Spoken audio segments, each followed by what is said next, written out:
ये जो मेरी खेल की वैराइटीज़ थी, ये मुझे उस फटी गेंद ने दी। मैं शॉट मारता था, मेरा प्लेयर इधर, गेंद उधर। मेरे रिस्ट में इतना कंट्रोल अल्लाह ताला ने दे दिया कि मुझे खुद नहीं पता था कि मैंने ऐसे हाथ घुमाए 3-4 मुख्तलिफ शॉटें में मार सकता था। दरवाज़ा खोला, लड़की थी, तो उसको मैंने कहा, कहती है why you open the door. मैंने कहा I am requesting you if you have a time tonight for dinner with me now. कहती है no I don't have time. मैंने कहा ओके थैंक यू, फिर मैं चला गया कोर्ट के अंदर।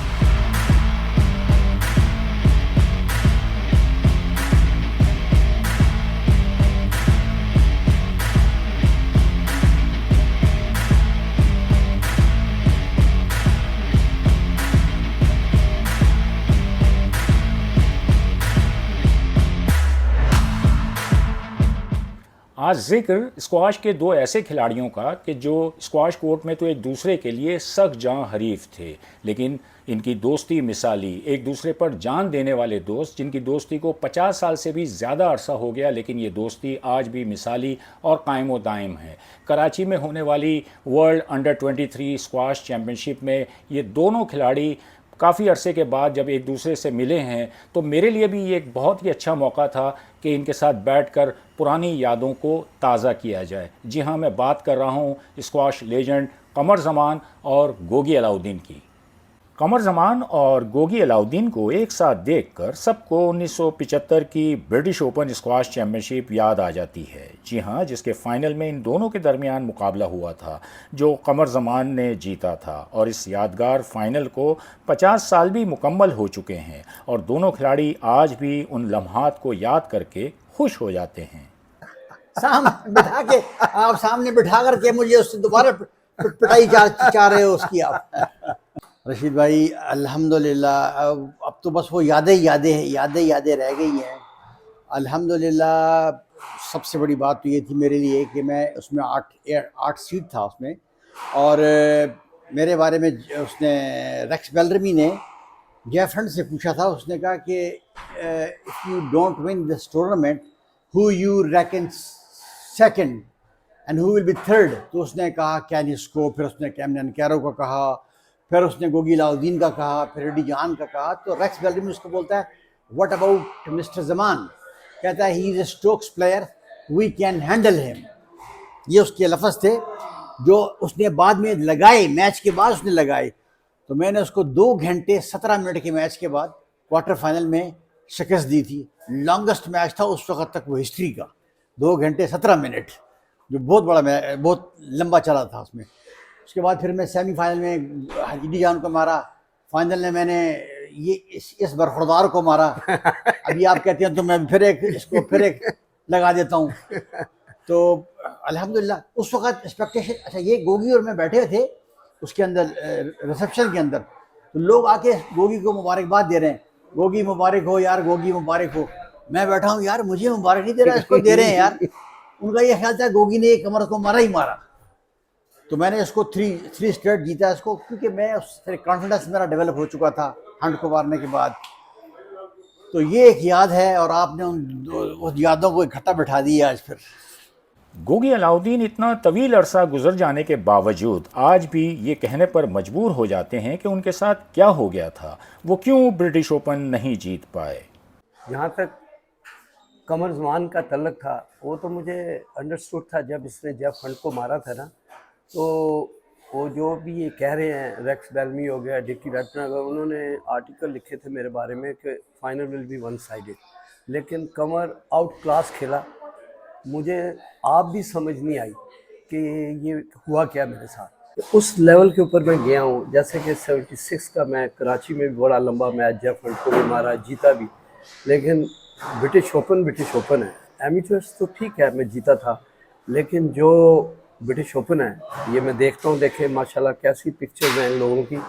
तो मेरा भी माइंड था कि अल्लाह ताला अगर मुझे इज़्ज़त देता है तो मेरा भी नाम और पिक्चर्स इसके ऊपर होती। लेकिन बहरहाल, जैसे कि कमर ज़मान ने अभी पहले कहा है आपको, ये इज़्ज़त ज़िल्लत अल्लाह ताला के हाथ में है।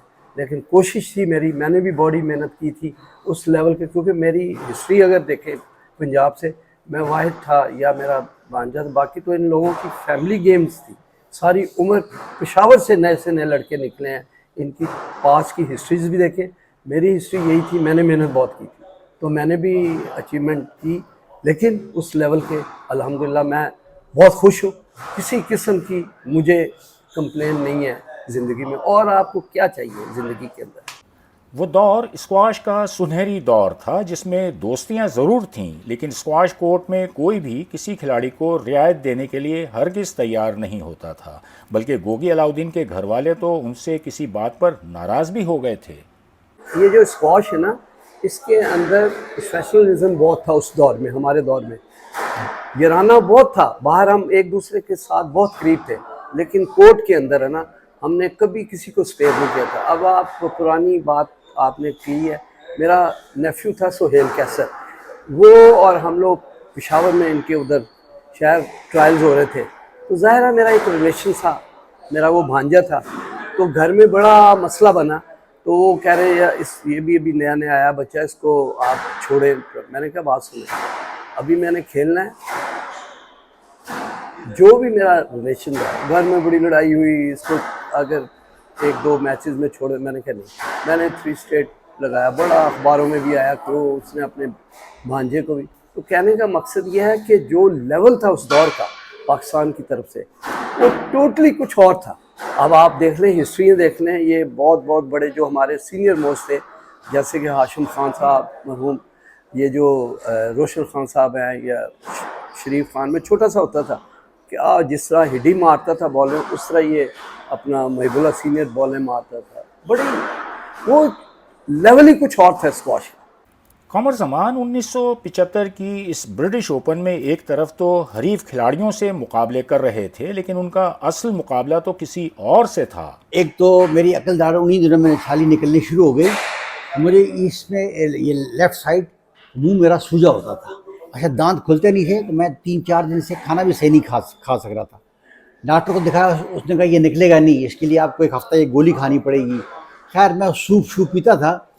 और उन्हीं दिनों में मेरा ख्याल है मेरा 3rd राउंड था कि हॉस्टल में थे हम कमरे में, तो आवाज़ आई बाहर, नाइट बेस पे हमारा हॉस्टल था, आवाज़ आई टू टू टू टू टू। हमने कहा यार, खिड़की से देखा तो नीचे गाड़ियाँ खड़ी हुई हैं। थोड़ी देर के बाद देखा कि धुआं आना शुरू हुआ और वो आवाज़ें लगा रहे हैं, एनी बॉडी। पता लगा जिन्हें आग लगी हुई है। अब दरवाज़ा खोला तो दरवाज़ा आग थी। हमने दरवाज़ा बंद किया तो मैंने और महबूबा ने अपने जूते और रैकेट उठाए। खिड़की से हमारा प्रोग्राम था जंप लगाने का, क्योंकि हम सेकंड उस पर थे। हमने कहा ये 3rd पे थे मेरा ख्याल, हम लोग कि हम इस खिड़की से जंप लगा लेंगे। लेकिन रैकेट और जूते हमने फिर अपने पकड़े। सख्त सर्दी भी थी, बड़े परेशान थे। लेकिन इतने में अभी हम सोच रहे थे कि दादा हमारा नाक हुआ, और हमको वो दो रास्ते थे उसके। तो एक रास्ते से हमको फिर वो रेस्क्यू करके हमको लोग नीचे से ले गए। तो ये दोनों, लेकिन बस वो अल्लाह ताला ने जीत मेरी किस्मत में लिखी हुई थी। मेहनत तो मैंने बहुत की थी, तो जिसको उसने देना होता है, नवाजना होता है, तो मुझे उसने नवाज दिया। गोगी अलाउद्दीन ने अपने दौर में कई खिलाड़ियों से मुकाबले किए, उन्हें हराया भी। सबसे मुश्किल हरीफ उन्हें कौन सा खिलाड़ी लगा? डिपेंड करता था, अगर आप अच्छा खेलने वाले हैं ना, हर प्लेयर के साथ, क्योंकि उस लेवल के ऊपर जब खेलते थे ना, सारे ही अच्छे थे। लेकिन इसके साथ इसलिए कि इसको मैंने स्टॉकटन डरन टी साइड देखा, जेफ हंट के साथ खेलते, और इसने मुझे पहले बोल दिया था कि इसकी हालत आज देखना क्या मैं करूँगा। और वाकई मैं देख रहा था जो इसने हालत की उसकी। तो इसका जो रिस्ट वर्क था ना फ्रंट का, वो बहुत मुश्किल से आप समझ सकते थे। लेकिन बहरहाल मैं खेलता था, मेरी गेम कुछ और टाई थी, बोस मारा, लॉब किया, स्लो गेम खेलता था। लेकिन ये उस दिन तो ये बहुत ही अच्छा, एक्स्ट्रा अच्छा था जिस दिन ये ब्रिटिश ओपन जीता है। लेकिन मुझे उस दिन बड़ा रोना भी आया बाद में। तो उसके बाद मैंने सोचा 2-4 दिन मुझे बड़ी तकलीफ़ हुई कि यार देखो इस लेवल पर मैं आ गया हूँ, मीडिया के ऊपर भी मेरा 1 साइडेड का भी आ गया है, मेरे पास सारी क्लिपिंग्स हैं, लेकिन नहीं मंजूर था। तो मैं ये कहना ये चाहता हूँ कि ये तो गेम किसी की भी है, अगर कोई भी अच्छा खेल जाए। 70 की दिहाई में हर एक को इंतज़ार रहता था कमर जमान और जेफ हंट के दरमियान मुकाबलों का, जो अब खूबसूरत यादें बन चुके हैं। जो वर्ल्ड ओपन का फाइनल था ऑस्ट्रेलिया में, एडलेड में, उसमें पहला गेम हंट जीता था, 10-8। दूसरा गेम हंट जीता था 9-7, बड़ा क्लोज दोनों गेम मुझे जीता। तीसरा गेम उसको मैंने 9 लव मारा, चौथा उसको मैंने 9-1 मारा, पांचवें में मैं 7 लव था, उसके बाद बस हवा निकल गई, या बस मैं शायद उस जहन मेरा चला गया कि टाइटल मेरे हाथ में आ गया, और वो हंट वहाँ से 9-7 मुझे जीत गया। गोगी अलाउद्दीन के करियर की भी सबसे यादगार कामयाबी जेफ हंट के खिलाफ 1976 में कराची में रही, जिसे वो भला कैसे भूल सकते हैं। कराची जो मैं टूर्नामेंट जीता हूँ, बड़ा लंबा 2 घंटे तो तकरीबन 6-7 मिनट का था, तो वो जेफ हंट और ये महिबुल्लाह वगैरह को जीता था। उधर से स्पेशली पाकिस्तान और लाहौर के अंदर लोगों को पता चला कि स्क्वाश भी कोई गेम है। फर्स्ट टेलीकास्ट हुआ था पाकिस्तान में, तो उसमें बड़ी इज्जत मिली मुझे, बड़े लोगों ने मेरे इंटरव्यूज़ भी किए। लेकिन उस टाइम पर उनको पता था कि ये था, तो पहले भी पता, ये बड़े बड़े जो नाम थे जो खेले हुए, हमसे बहुत पहले की बात थी। लेकिन ये जो गेम इन्होंने, फिर मैंने बड़ी कोशिश की थी, माजिद खान थे इसके, उसको मैंने कहा यार इसकी अगर वो रिकॉर्डिंग हो ना वो मुझे दो। वो कह रहे नहीं, वो लाइव ही दिखा देते थे, उस टाइम पर थी नहीं। वो अचीवमेंट जो ना वो मैं ज़िंदगी भर नहीं भूल सकता। गोगी अलाउद्दीन ने 2 मरतबा ब्रिटिश एमेचर स्क्वाश चैंपियनशिप जीती, 2 मरतबा ब्रिटिश ओपन के फाइनल खेले, और वर्ल्ड ओपन के भी 2 सेमीफाइनल्स वो खेल चुके हैं। अपने दौर के हर बड़े खिलाड़ी को उन्होंने शिकस्त दी, जिनमें जेफ हंट और जोना बैरिंगटन भी शामिल हैं। लेकिन फिर वही बात कि दुनिया उनकी तारीफ़ करे, लेकिन अपने उन्हें वो मकाम देने के लिए तैयार नहीं। जब प्राइड ऑफ परफॉर्मेंस की बात आए तो कई दूसरे खिलाड़ी ये अवार्ड कारकर्दगी से ज़्यादा ताल्लुकात और सिफारिशों पर ले जाएं, लेकिन गोगी अलाउद्दीन के शानदार करियर पर सरकार और फेडरेशन किसी की भी नज़र ना पड़े। ये फेडरेशन को भी ख्याल करना चाहिए था, जिस लेवल का मैं बंदा था, अगर मैं डिज़र्व करता था, मुझे इन्होंने शुरू से इग्नोर किया। मैंने क्या कसूर किया है? ऐसे लोगों को प्राइड ऑफ परफॉर्मेंस मिला जो नीचे मेरे लेवल का खेले नहीं हुए, उनको, जैसे कि अभी आपने बताया, मुझे क्यों नहीं मिला?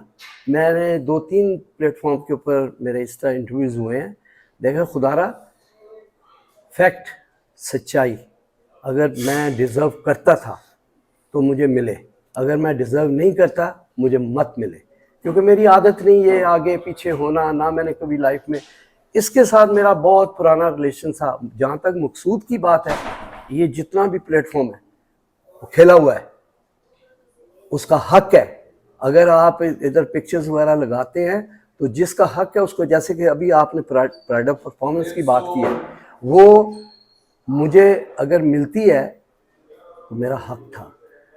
मकसूद को अगर पिक्चर्स उसकी भी लगती है, उसका राइट था। तो आगे तो मैं नहीं कह सकता, मैं रिक्वेस्ट ही कर सकता हूँ जो भी ओहदेदार है ऊपर, उनको ख्याल करना चाहिए। पहले ये सारी चीज़ें देख के, ये जो लाइकिंग डिसलाइकिंग के ऊपर बुरी बात है। अब देखें दुनिया में ये चंद लोगों ने इतने बड़े बड़े नाम बनाए यार, एक प्राइड ऑफ परफॉर्मेंस अगर मुझे नहीं मिला तो क्या ख्याल है कि दुख नहीं होता? लोगों में मैं बैठता हूँ, टॉप की ब्यूरोक्रेसी में बैठता हूँ, इधर उधर बैठता हूँ, उनसे मैं बात करता हूँ, कहता हूँ यार ये क्या है, अगर फलां को मिली, फलां को, आपको क्यों नहीं मिली? अब मैं भी आगे पीछे होता है लोगों के, तो मुझे भी मिल जाता है। कमर जमान स्क्वाश की दुनिया में मैजिशियन के नाम से मशहूर रहे, जिसका सबब उनके खूबसूरत स्ट्रोक्स होते थे। लेकिन ये खूबसूरत स्ट्रोक्स आखिर कैसे डेवलप हुए? रशीद भाई, ये आपने बड़ा ज़बरदस्त मेरा गिटार को जो है आपने छेड़ा है।